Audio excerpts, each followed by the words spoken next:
we're just going to go ahead and get started because, well, I'm 1 minute late, so might as well, right? So we have 1 hour to do this. You guys already know what the title of this workshop is. So I'm going to try to create a short film shot in 1 hour, which basically means I'm going to walk you through the whole process of, one single shot from beginning to end, and also talk about how to make things quickly, how to do things in a timely manner. That's a very important thing to learn, especially as an independent artist who's trying to get as much output as possible as one person. So that's what I do, and I like to think I'm okay at it. So we're gonna show you this shot real quick that I prepared on the plane here. It's, I try to do as fast as possible. It's not that much, it's like 2 seconds, so just check it out for a bit. I'm gonna turn the sound.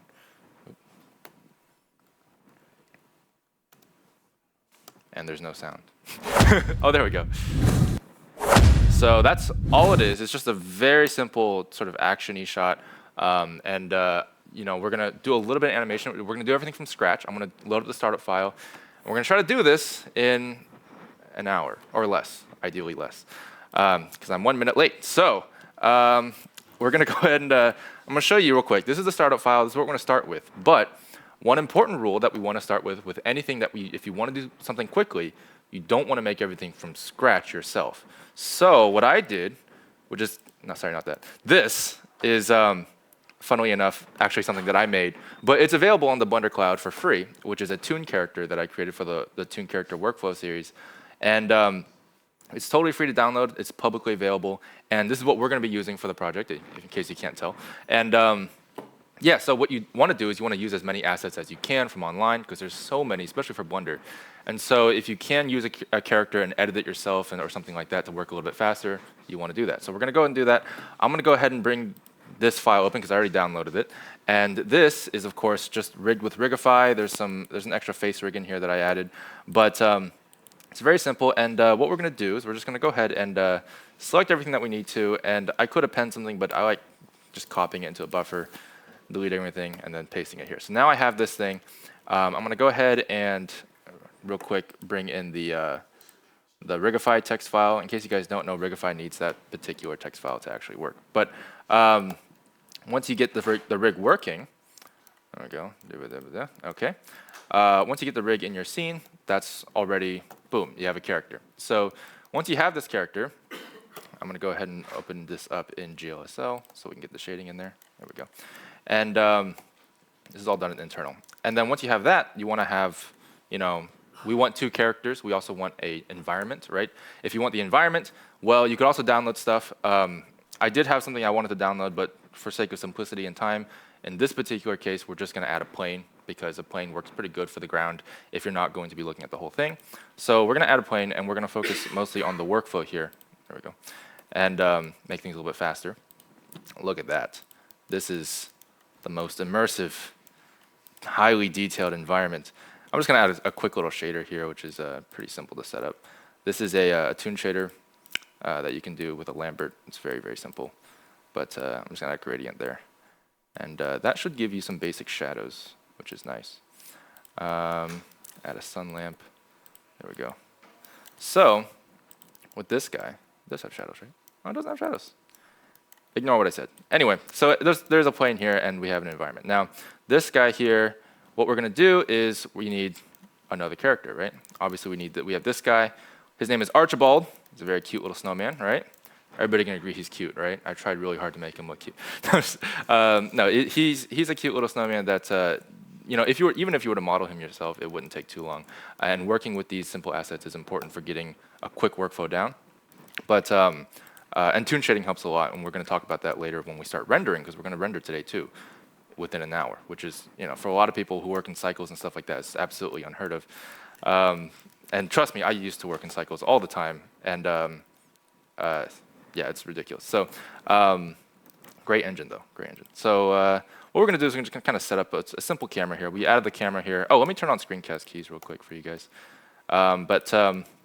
This will be a basic setup, and we're going to go ahead and create the other character. Now, the other character, in this particular case, again, you can simply choose whatever downloaded character you want as the second one. But I'm just going to go and duplicate this guy. And as you guys know, we have Archibald here twice. But it'd be nice if he had a different name and a different look, right? So case you guys didn't realize, in the original, we have right here, this is Archibald, and I named this guy Bald Archie because he's bald. Anyway, so I want to go ahead and take off his hat, right? So that's just gonna be a simple differentiator real quick. But nope, did I choose the wrong one? I did, that's the line layer. There we go. Do this real quick. I'm gonna change the color of his scarf because I can. Create a new instance of that. There we go. And there we go. And so just to tell you guys a little bit about myself while I do this, I am a 3D animator who owns a YouTube channel. And on my YouTube channel, I have, how many subscribers do I have? 274,000 or something like that subscribers. So it's been nice. It's been growing. It's not huge, but I make a lot of animations. Like I used to make Minecraft animations. I used to make some League of Legends animations. Right now, I'm doing some Overwatch animations. Any of you guys play Overwatch? Yeah? No? Okay. And I also did Katsu Cats, which won a it was a Suzanne Award winner last year. So that's what I do. I like the toon shaded style these days.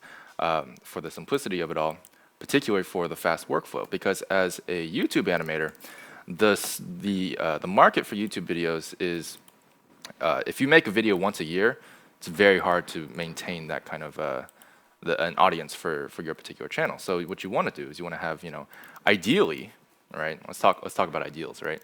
Ideally, you want to make a video once a week. And as an animator, that's like, oh no, that's not going to happen, right? So I don't do that yet.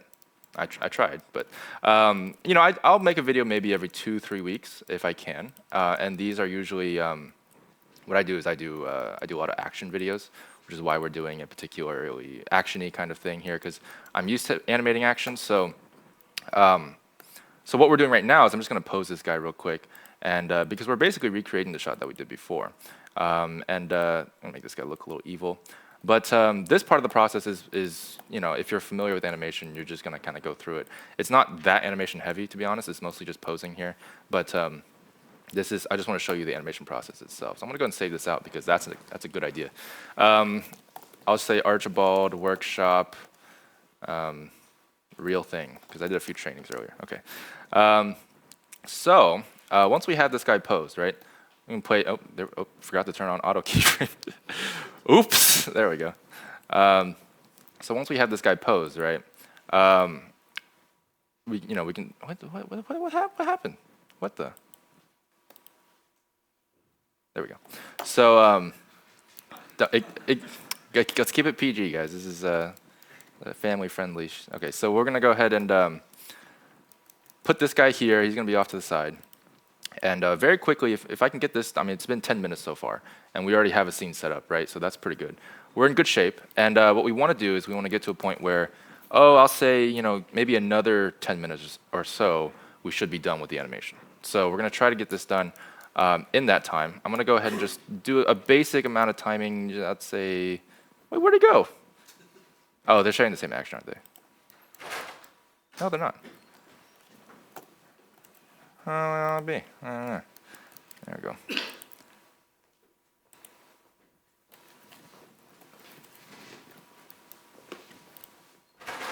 Let's see what we got here. Is it because of the rig UI? Nope, everything's good. Cool. Exactly as planned. So I'm just gonna set this up here, and yeah, let's just say, I think we're gonna have him sort of just stand here for a little bit. Maybe he'll just he'll start. Maybe he just stopped running or something like that. So we'll just sort of bring him this way and have his hands like come out this way a little bit. Yep. It's a very rough animation. Let's see. There we go. Wait, where'd his hand go? There it is. Okay. And let's see, something super easy. And once he gets here, he's going to stare at something. We got to give him a little bit of characterization, right? At the very least. And so he'll be standing here like he's supposed to be scary or something. And once he's there, I'm going to say, yeah, about And I'm gonna go ahead and call it 15 frames. So we're gonna bring that in just a little bit. There we go. And then right here, in fact, before I even do that, I'm just gonna go ahead and animate this guy because I know what I want, and you guys know what I want because you already saw it. But what's important for animating quickly is if you can get a vision in your mind as soon as possible before you start animating. That's very, very helpful, right? So ignore the stretchy limbs. It's fine. That's normal. It's healthy. Snowmen do that all the time, right? This is yeah, looks great. I want to turn off IK. Yeah, okay, excellent. So I have that. There we go. And because I already know, for those of you guys who just came in, I already know that this guy's going to get punched. So we're gonna have him get punched by Archibald, and poor old bald Archie over here is just going to fly off. So I already know, like, okay, approximately. Since I'm already on the train of thought, my mind is on this character, right? The bald Archie character. He is going to be. Oh, he has a red scarf. He is going to go ahead and be the guy I finish animating first if I can, just because I already know what I want and it's in pretty good shape. Now, if you want to keep your mind as focused as possible, sometimes finishing up the character that you're working on right now to a certain degree is good. You want to bounce between the two if you want to have a good interaction between two characters, but for right now, it's a good momentum to carry through. One other thing I want to point out while I'm working here is that something that's a lot of people do value already, but don't really understand why it's important because they mostly think about rendering for when it comes to computer speed, right? You think about, okay, I need a good CPU or a good GPU. A lot of people are like, okay, so I can render faster, right? That's important to me, and I think that is very important, especially for getting stuff done quickly. But what a lot of people don't realize, and what a lot of people like about Blender, I imagine, is being able to work very quickly. And having a decent computer, a decent laptop or desktop that can essentially not freak out whenever you press a lot of keys or try to move geometry over while you animate, and it can play back at a reasonable speed in the viewport, that's very important for what I like to call working at the speed of thought. So what you want to do when you work fast is you want to have, your mind is active and your mind wants to see a certain thing. You have a vision in mind already.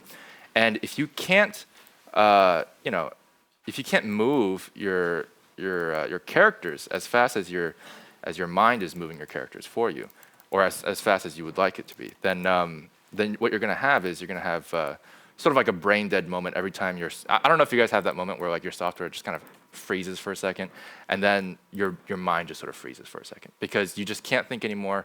You're expecting something to happen, now it's not happening, and what ends up happening is your momentum dies. And I've noticed this a lot for myself. Whenever I work on a slow computer, my productivity decreases exponentially, not linearly. So that's very important to know. If you every time you have a pause, it slows you down more than just the amount that pause was for. So you want to make sure you decrease those number of pauses as much as possible. So we have this guy, he gets knocked out. I'm actually going to go ahead and create a simple frame here and probably something around here-ish. And then I'm going to do a quick slow-mo technique, which is just to create 2 frames here that are pretty much identical, but drag them out this way. Boom, boom. And create a vector interpolation between there. So that should have a nice, as you can see, off frame. It's a nice little thing there. And then I'm going to go ahead and animate the camera because, again, I already know what I want. So I'm actually animating Archibald last. So we're going to go ahead and get this guy started here, and we're just going to go ahead and do this. Yeah, sure. So that's pretty good, right? So we have a nice camera shake there. It's already done. I'm going to go ahead and go here to the graph editor and take the location of, I think it's the x-axis. What am I? Yeah, x-axis of the camera. And I'm going to do a quick zoom out, right? So we want to do a quick zoom out. And obviously knowing how to use your tools as efficiently as possible is also very important. I didn't use the graph editor for a very long time when I started animating, but now that I have, it's much nicer to be able to just sort of edit these curves, and sometimes easier to do that than to edit in the viewport. So use as many tools as you can, but the graph editor and dope sheet are your friends. they're like very good friends. Like you guys have been friends for like a long time, but haven't seen each other in a while. And you're like, oh, hey, you know that place we used to hang out? Oh, dude, that place was great. Yeah, that's the graph editor and the dope sheet for you because they will help you so much, so much. Okay, so there we go. Look at that. So that's a really nice sort of zoom out in there. Yeah, right here we're gonna go ahead and add a little bit more camera shake for the fast mode, right back into the reality kind of. Boom, there we go. And there we go. So that's basically it for the camera. And I think that will be pretty much the last frame there. So now that we have that beat sort of set out, I mean, you can already look at this and be like, okay, I kind of know what's happening. Kind of. I mean, it's not that good. But let's see if we can get this thing to be in frame, actually. But let's see. This guy seems a little bit too far from where he was before, so we're going to edit that. Oh boy, it's been about, let's see, about 7 minutes ago I said I'd be done in 10 minutes. All right. So I'm going to select this here, and select this here. There we go. And move him to be probably right around there. I think that's good. And then move this right around here. Cool. There we go. And then right here, since I'm already, because again, with the momentum thing, I already have him selected. I already know what I want to do with him, so I'm just going to go ahead and animate him real quick. And there we go. And another thing that was interesting to me that I learned about productivity, a little tip from David Allen when I read a book about getting things done. One rule of thumb that he mentioned, which I kind of take to heart now as well, is if you can do something in 5 minutes, if there's anything on your to-do list that you can do in 5 minutes, do it now. Just do it immediately. Don't put it on your list because you can put it off as long as you want.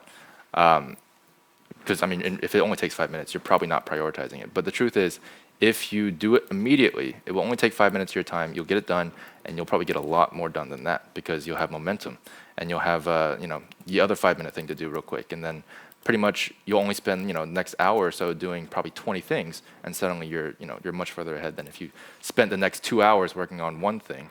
It can increase your productivity quite a lot because you have a momentum. You feel better about yourself. You check things off. You get that nice satisfaction. It's like, yeah. It actually helps a lot in terms of your mindset. So it's not just time itself. It's all about your mindset. Similar to how I was talking about animating at the speed of thought. You want to be able to do that in the same way where it doesn't hinder your psychological speed, essentially, when you're mentally thinking about these things. So they're not kissing. Don't worry. They're just he's just really happy to see him. No, this is going to be obviously posed to be a punch. So we're going to go ahead and get him punched here. Let's see, what's a nice punch pose? We're just going to go ahead and get this thing posed to be like, ooh. Nope, not that. Not that. Wrong bone. There we go. There we go. Right, family friendly. Okay, so I'm going to go ahead and do this-ish. There we go. And we're going to have the other arm, of course, touch his face in a very violent way. Anyway, you know what I mean. So this is supposed to be here. Wow, you can't. What? Hello. No, this is. He's a little too close. Yeah, but actually, you know what I'm going to do? I'm going to cheat. Let's see if I can cheat here. And see, one great thing is, in case you guys didn't notice, I animated the camera beforehand, and that's not something that you have to do. It depends on your personal preference, but what's great about doing that, a huge difference between animating the camera beforehand and not, is that you can animate to the camera. So I can actually I feel like he might be a little bit too short, so I'm just going to pull him up, and no one's going to know. Once I pull out, I'll have to bring him back to the ground, but it's a nice little one-frame cheat or something like that. Let's pull him back a little bit. There we go. Actually, you know what? He should be a frame after this. I'm going to bring him back this way for this frame. So this is just going to be some anticipation, an anticipation frame here. And these arms always freak me out. Like, I swear to God, they're just not supposed to do this, but it's handy to have. But every time I animate him, he looks like a spider or something.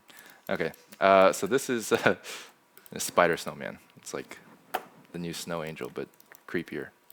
Okay, so he's gonna kind of look this way, and Oh, let's see. Yeah, that's pretty good. That's fine. You can't see his feet anyway. So again, with the laziness, that's very important. Be lazy if you want to get stuff done. Wait, no, that doesn't. Anyway, yeah, if you want to get stuff done, be as efficient as possible. And if you have to cut corners, then and you know how to cut the corner that you want to cut, it's entirely viable. I mean, don't a lot. I know a lot of people who will go the extra yard to do something that you're never going to notice. And for me, that's too much. I mean, it's a good idea to go as detailed as you can, especially depending on the production quality that you're expected to have. But for my personal projects, because I'm uploading on YouTube, where not a lot of people expect professional quality, but you still want the quality to be good, so you make something that's enjoyable to watch. And at the end of the day, what I really like, I don't know if you guys know who Monty Ohm is, but he's a fantastic animator. And unfortunately, he passed away, I think, 2 years ago. But he worked for Rooster Teeth on Ruby. He was incredibly productive in his workflow. I think he one of the red trailer for Ruby, which is the first premiere of his animation style for that show, he did in a week. I think it was like a 3-minute piece, a fight piece. He did it in a week. So that dude is a monster. But he said something that was really interesting about omitting details that I've taken to heart as well. Where basically, at the end of the day, it's a movie. And when people watch movies, what they care about is what's happening. You know, there's a lot of mistakes in his work. If you look at his work, it doesn't look very professional or anything like that. But the animation and the composition and the camera work is so fantastic that you don't care or notice, and you have a good time watching it anyway. So if all you want is for people to have a good time watching it, then you don't really have to have 3,000 samples in your render or the most high poly model you can get. So that's just something to note whenever you want to do something that's quick and not like a 2-year project or something like that. And when you work as an individual, you can very easily get to a 2-year project. Just so you guys know, it's ridiculous. So let's see here. Let's see what we have. Oh, he looks way too happy. Look at that. That is a psychopath. Those are the eyes of a psychopath. Maybe that's still more psychopath. Okay, let's bring that down. There we go. Look at that. He's not happy about it. No, not at all. Okay, cool. All right. Okay, so from here, yeah, it's pretty good, but is it great? Not really, but that's fine. That's fine. I'm just gonna have. I'll move that back. What now? Can't move that back. Okay. Bring this in just a little bit more, so it comes in sooner. There we go. That feels a little better. And now we do want some nice follow through here, but the next step, of course, is just a couple poses, and then we'll be done. So once we get the animation done, just to go through the rest of the process with you guys while I'm working here. The animation is, of course, going to take up the most time for most projects, and that's totally normal. And if you want to spend a lot of time on something, then you probably want to spend it on the animation. That's going to be what people notice the most. So much so in the fact that, so as you guys know, since I'm working on this right now, and technically I did create this character, I'm technically a generalist, right? So I do everything from the beginning to the end. I work on all my projects on my own, and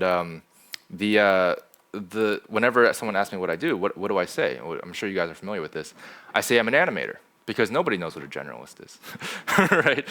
So it's like, when it comes down to it, most people are going to recognize you for your animation, not for anything else that you do if you're going to do everything. So you want to spend time on the animation because that's what people care about. That's what people that's what they see, So that's just an important note. So if you have to spend time on something, just spend it on the animation. What you don't want to do is spend it on the rendering, but that happens.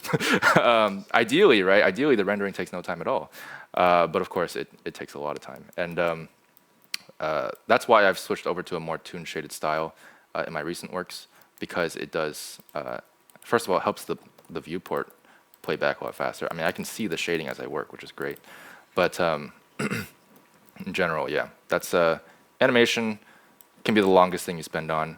Maybe rendering if you have to. And then probably rigging. Rigging is also super important because that makes the animation go faster. Okay, so that's pretty good. Once we get this this part done, it looks like I have him flying off a little sooner than I originally anticipated. So we're just going to bring this guy forward just a little bit. And again, check this out. The dope sheet is your friend. You guys are such good pals. Look at that. I mean, you can just move the keyframes forward. All your timing is, well, hang on. All your timing is fit. No, hang on. All your timing is, there we go. Wait. Come on, buddy. Okay, there we go. Yeah, so that's pretty much, I mean, one thing about one advantage of working in Blender is the dope sheet. In case you guys aren't familiar with Maya, Maya doesn't really have a dope sheet, and I have publicly denounced them for that several times. It's incredible because I started in Blender, and that means that I have a very clear bias towards Blender. But after working in Blender for so many years and then trying out Maya, it's incredible how people think that the dope sheet wasn't necessary for some reason for animation. They do most of their keyframe editing in the graph editor or in the timeline, which is just crazy to me because there's a lot of stuff where you don't need the graph editor because it's very simple translations, and there's a lot of times where you need a little bit more than just the timeline. So dope sheet's a nice in between. So much so that I used it exclusively for like 2 or 3 years. But wow, that's a bad pose. But yeah, that's pretty much good enough. So gee, what are you doing? Are you picking weeds out of the? Okay, there we go. Sure, why not? So that was basically the animation part. You guys want to watch this back? Let's see if it looks good or not. I haven't watched this yet, have I? Okay, there we go. That's pretty good. What do you guys think? It's okay? It's ish? Yeah. Oh, thank you. Okay. So, he did, right? He pretty much did.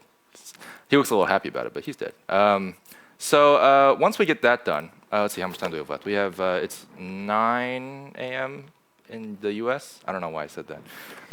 But my computer is US time, so I'm just, I don't have a clock with me. But so we have about 30 more minutes. But the other stage of the process, because we're going to go into compositing, we're going to go into sound as well, if we can, because that's also part of a finished product. But of course, I have some sound files that I brought in myself. But you can find those online pretty easily as well. So what we're going to do real quick is, let's see, compositing. You know, before compositing, we're going to throw in a little bit of effects. Just a little bit of effects, because effects are important for a lot of things. So I'm just going to do a quick thing. I can't speak English. I'm going to do a quick thing here where we add a particle system. Now, particle systems for effects are your other friend that shows up at the party sometimes that you think he's pretty cool. You know, he's pretty useful, but you don't like hanging out with him too much because he takes up a lot of your time. But this is a, let's see, this is a particle system, very simple particle system. This is the plane right now. And I'm going to go ahead and, let's see, copy that frame, bring it over here, and emit, let's say, I don't know, 50 random particles at the 16th frame with a completely random emission velocity, and then have 10, probably like 20. I don't know, let's try 20. And I'm going to bring in the rotation to be random. And let's see, I'll mess with that later. Bring the size, I'm just going to guess I'm going to want like a 0.2. And then, you know, we can play this back and see what this looks like. As you can see, there's like a nice little explosion there, but it's just dots right now, right? We don't want dots. We want something interesting, like, I don't know, debris or something. I'm just using the wrong hotkeys. There we go. And so I'm just going to take this thing real quick. This is a trick that I learned a while ago. If you want debris, nice low poly debris, just add a subsurf modifier, add a decimate modifier. Super easy. Look at that. It's like a nice, like, randomized piece of rock or something. I don't know. Add a shader on it, and we have something that is pretty simple to do. Actually, I could just copy this guy's shader. There we go. And once we have that, in fact, I'll make this just a little bit darker just to differentiate it. There we go. Sure, why not? Just looks, that's fine. And I'm going to go ahead and call this debris, right? Something easy to find, because I'm going to go ahead and bring it into the other layer over here to hide it, because I don't want you to see my secrets. And then go to Object, Debris, look at that. So we have that. We're going to go and randomize the size a little bit. And here we have the particle system exploding at frame 16. It's pretty good, but actually I kind of wanted that frame 15 just to get a nice little head start there. Oh, wait, hang on. Turn off the emitter for the render. And once we get that emitted, you might be thinking, well, Dylan, it's slow-mo. Are you crazy? Adding particles in a slow-mo? What are you? Yeah, I know. I'm crazy. So what I'm going to do is I'm going to go ahead and add the time step keyframe here. And this is just a quick, dirty effect. If you want to use particles for effects, you can get a lot of stuff done in a really short amount of time, which is why I'm showing you how to use this. But also to, let's see, something like that would be good, I think. Boom. Nah. Well, if you do that, we can do this. That should be good. Yeah, not bad, not bad. Right? Okay. And bring the time step there. Bring this over here. Dope sheet is your friend. Duplicate the keyframes. And then right when the camera starts going back into real-time mode, just bring that back into 0.04 time step, which is the real time. Cool. So we got some nice effects there too. And then we're going to go ahead and do some compositing. So this is kind of related to effects because what I'm doing is basically just some lens distortion and some impact frames. So if you want to keyframe anything, you just press I on a value, which is fantastic. I love Blender. So you just bring it here. I'm just going to say like around, this frame, which I think is probably 15. That's 16. Sure. So if we just invert the render right around here for like 3 frames or so, and then bring it back, then you have some nice impact frames that you can't see until I render. So we're going to go ahead and play blast this real quick because I'm sure you guys are dying to see it play blasted. So we're going to go ahead and save this out somewhere that makes sense. Let's see. Sure, why not? Archibald, real dude, man, show. Okay, so we're going to do that. Click this button, this magical button, and I have it in OpenGL, which is great, so I can just see everything as it is with all the shading and everything. And play this back. Let's see. Wow, that's small. What the? It's the resolution of the. Anyway, let me pull it up over here. There we go. Oh. Oh, PNG sequence. There we go.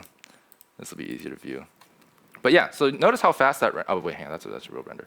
No, notice how fast that rendered. It was a play blast. No wonder. But when I actually render it out, it'll probably take probably 5 minutes or less. So we're gonna, I could zoom out. Yes. Here we go. That's the old one. So this is the play blast. It's it's a decent animation. We have the effects here that just offers a little bit of stuff, but it needs a little bit more, right? We need a little bit of impact or something like that, which is why they're called impact frames. So we have this little thing here where we have the impact frames where you just sort of invert it, and I'm also going to add some chromatic aberration because why not? Why not? There we go. So I'm going to bring this like 0.5, I think, and just match the keyframes here. Bring this down to 0 real quick. Bring it up to 0.5 here. Bring this back down to 0. So with that, we have some nice effects, and we can try rendering it out right now. Am I done already? That can't be that fast, right? No way. They said quietly in their minds. Yes. So we can watch this render for a bit. As you can see, each frame takes a number. What 1 second, 2 seconds? Yeah, there we go. So it's about 1 or 2 seconds per frame. It's not that much. I believe actually before I do this, I can actually end it on frame 40. So I'm going to do that real quick. There we go. And let's do this again. Now I'm going to render this out, and then. It's 05 right now. No, 405? I think it's 405 right now. So we have 25 more minutes before the end of the time here. And that's quite a lot of time. Now we have this render to go through, and then once we do that, I'm going to bring it into the video editor because we can do that in Blender. and I'm going to add some sound to it. So this is all with Blender, nothing really external except for the sound that I'm going to bring in, which is from YouTube or something. Legally, of course. I don't know, yeah. But there's a lot of sound file assets that you can find online. There's a lot of modeling assets and a lot of, oh wow, what was that? That was a crazy impact frame. Did you guys see that? Oh, look at that. That might be a little bit too much. We'll figure it out. But there's a lot of models out there. If you guys don't know about blendswap.com, if you guys don't know about blendswap.com, it is a fantastic free asset Creative Commons library. And there's also a search engine called Yobi 3D, in case you guys haven't heard of that. Yobi 3D is basically, it's a search engine made for 3D models. I can show you guys real quick. Yobi 3D is a free 3D model search engine.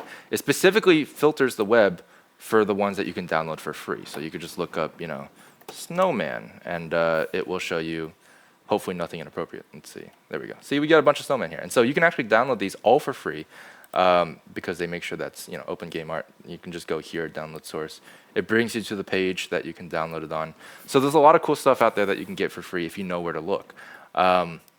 And I say that because it's super important to work with assets that previously exist or with assets that you've made before as well. That's totally viable.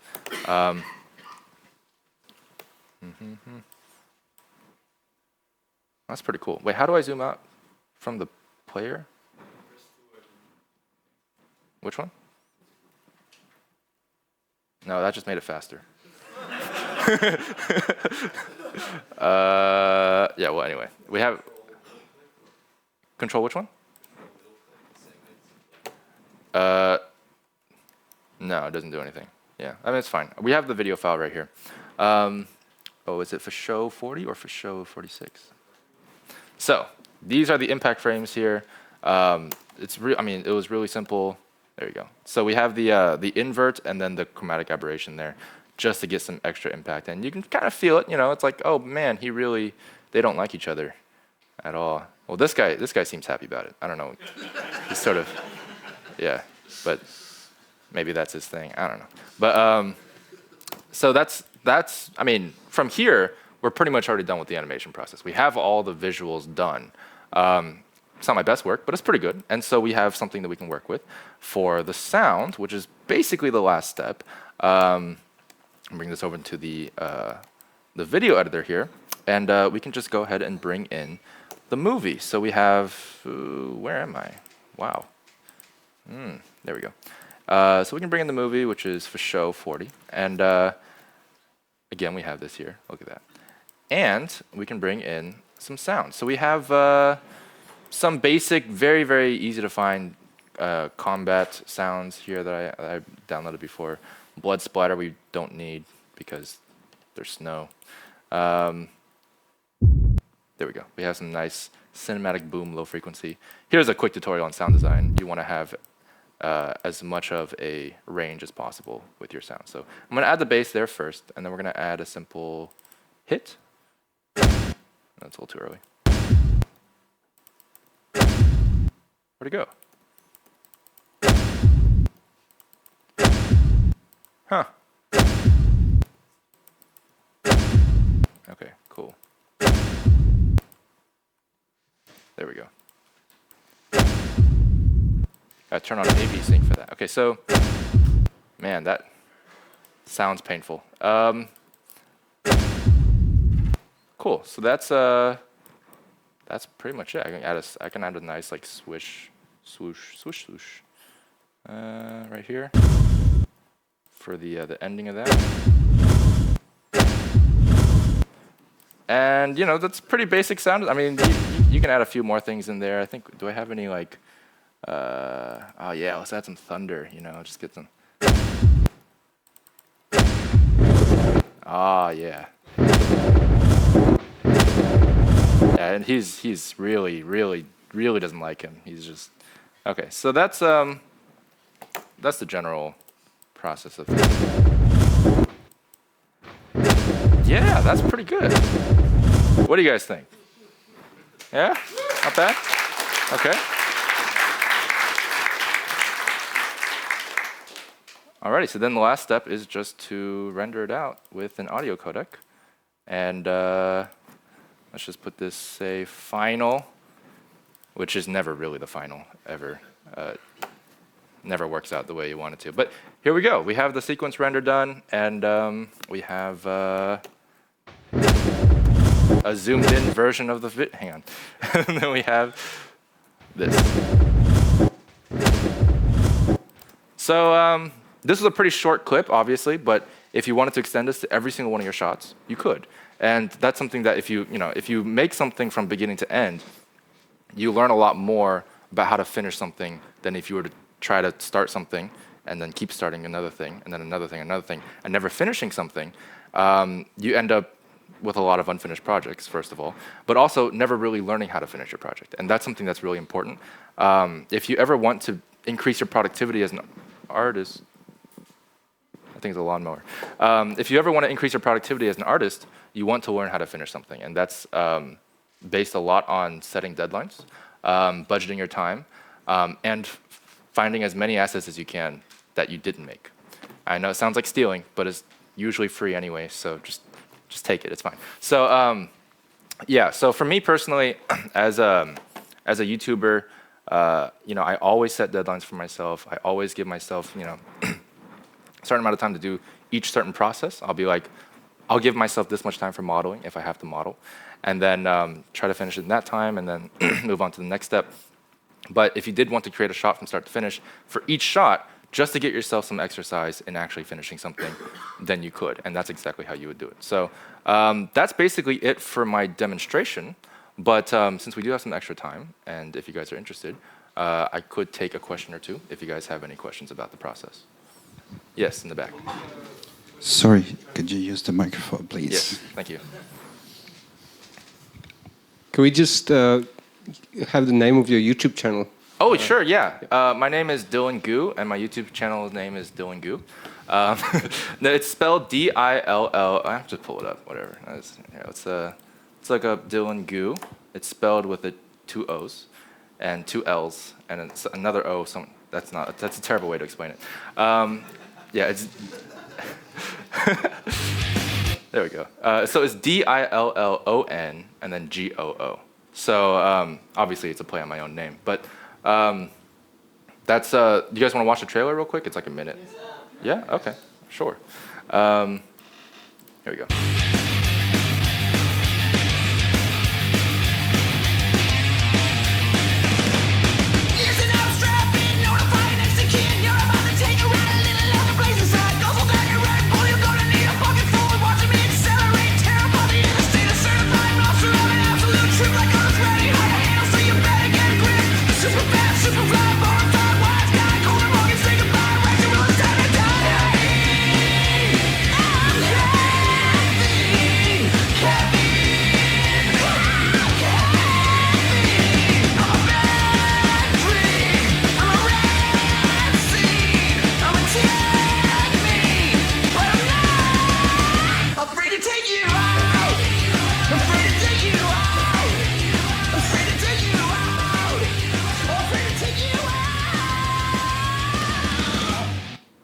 Yay!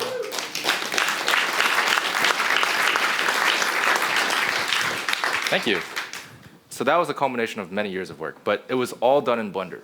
So everything that you saw there was pretty much 100% Blender. Some After Effects here and there, and I use Vegas for my editing software usually, but it's, I didn't really learn any other software, so I'm kind of in a bind here. No, it's great. I love Blender.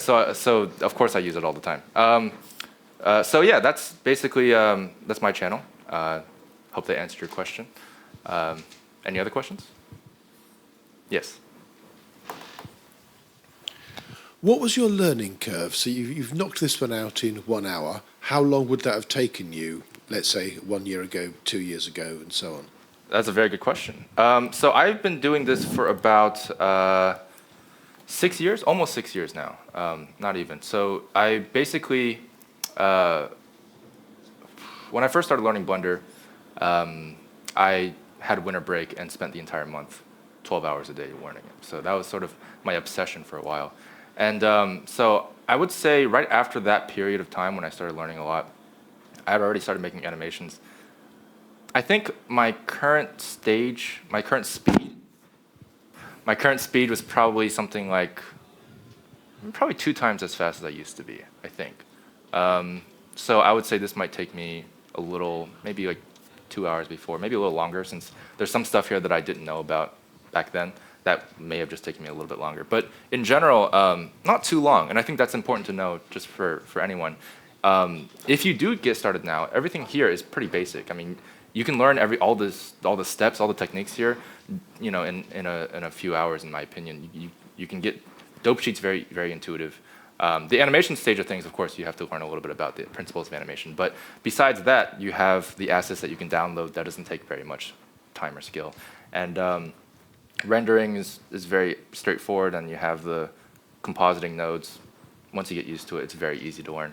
And yeah, I would say it is very simple to get started. I wouldn't say it's an incredible difference between now and 6 years ago in terms of my creating this one shot. Yeah. Any other questions? Yes. So I've been following you for quite some time. Oh, thank you. I know you have a motion capture shot. How and when do you use it, and why? Yes. Or why don't you? Good question. I do have a motion capture suit. It's Perception Neuron, a very cheap cameraless system. It's maybe 1,500 USD for an entire suit with fingers, and it's great considering most mocap systems cost upwards to 30,000 or something like that. So it's a very cheap solution and very affordable for independent artists. Now, I don't use it all the time. I actually don't use it very much, but when I do use it, it's to speed up my workflow, and it does work really, really well for that. Everything that you saw in there, in my trailer, was mostly hand animated.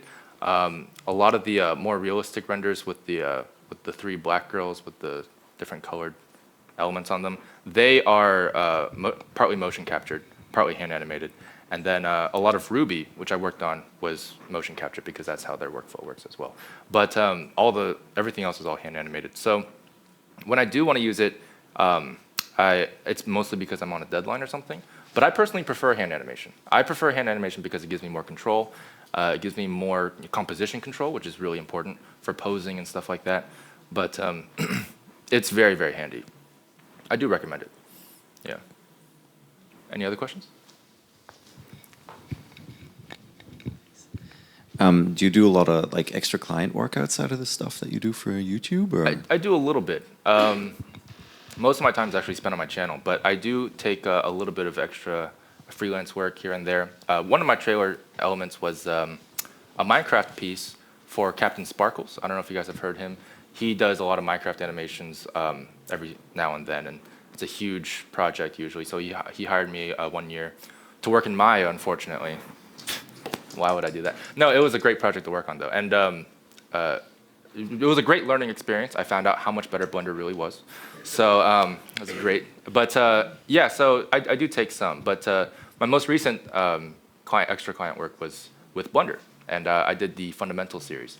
So if you guys have seen the Blender Fundamentals videos on the YouTube channel for Blender, that's me talking about whatever it was I talked about, cubes or something. Yeah. So the Blender Fundamental series is a good way to get started as well if you guys are interested in learning about the fundamental techniques in this video as well. Any other questions? Yes. How do you manage like a larger project with like multi-shot setups? Do you work like in your own files, or do you have like scene setups? How do you do that? Yeah, so I'm mostly self-taught, which means I'm completely unorganized. Yeah, so what I do is I'll usually have an environment set as a separate file, and then I'll try to link that if I can. And if I forget to do that, then too bad. It's in my file now, and it's huge. But most of the time, it's mostly just the background that I will try to separate. The characters I'll usually just have in there for each shot. And then for different shots, like if I'm switching between cameras and stuff like that, it depends on the particular flow and the momentum of the piece. If I'm animating and I want to do, for example, a choreography bit, and I know that they're going to be fighting for 1,000 frames even, right? I've had 1,000 frame projects, and and I already know this is happening, and I want to animate in that same file. I don't want to, again, I don't want to stop my momentum there. Of course, I save versions, always save versions, but I'm going to animate in that same file to make sure I keep animating and don't stop. I don't want to stop my workflow. I don't want to save a new file and delete all the keyframes and then start over again, because it's going to stop me from thinking as much. So I will have that, and then I'll animate the shots as a camera animation, just as a one-frame transition from one to the other. There's other ways you can do it. You can also use markers to change up your camera, your active camera.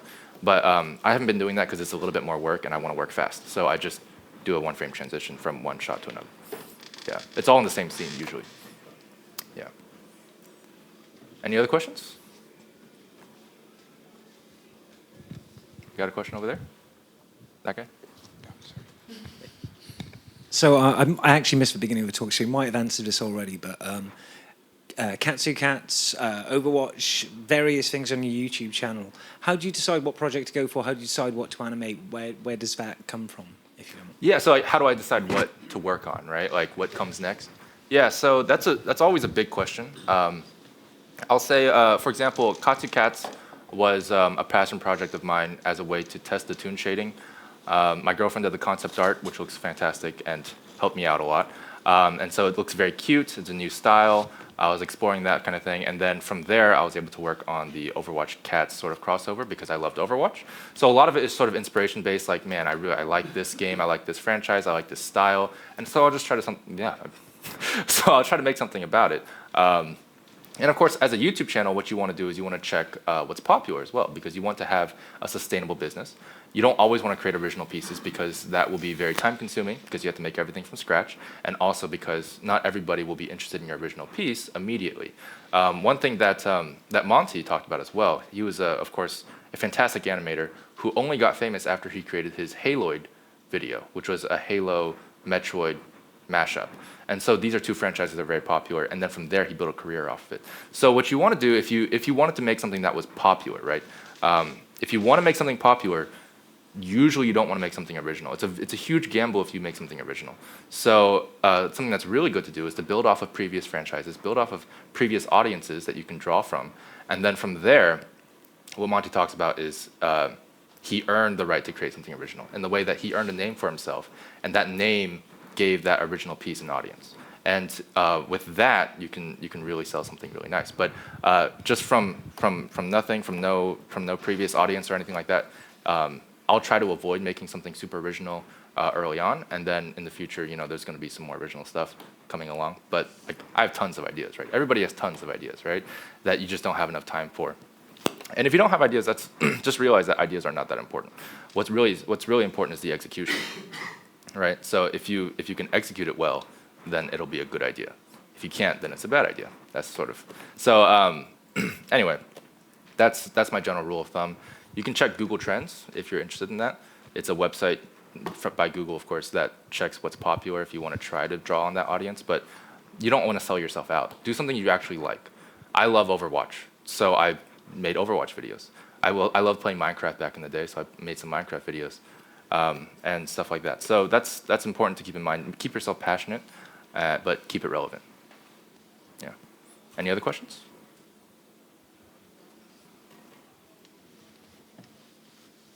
Yes? How to be featured in one of your videos? How to be featured? Well, one way. My art, not myself. I'm sorry? My art, not myself. Oh, just your art? Can I make something that will be in your video?